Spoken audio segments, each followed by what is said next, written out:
ನಮಸ್ಕಾರ, ನನ್ನ ಹೆಸರು ನರ್ಮದಾ ಸಾಳಂಕೆ. ನಾನು ವಾಸವಿ ಹಾಸ್ಪಿಟ್ಲಿಗೆ ಆಪ್ರೇಷನ್ಗೆ ಬಂದಿದ್ದೆ, ಗರ್ಭಕೋಶದ್ದು. ಅದಕ್ಕಿಂತ ಮೊದಲು ತುಂಬ ನನಗೆ ಪೇಯ್ನ್ ಇತ್ತು, ಬ್ಲೀಡಿಂಗ್ ಜಾಸ್ತಿ ಆಗ್ತಾಯಿತ್ತು. ಬೇರೆ ಕಡೆ ಎಲ್ಲ ತೋರಿಸಿದ್ದೆ, ಯಾವ ಡಾಕ್ಟ್ರು ಇಷ್ಟು ನೀಟಾಗಿ ಯಾರೂ ಹೇಳಲಿಲ್ಲ.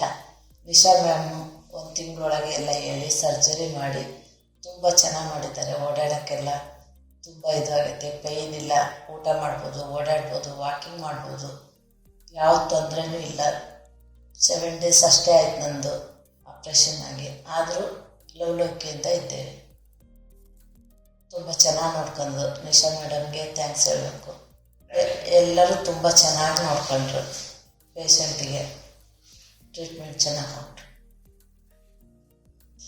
Thank you.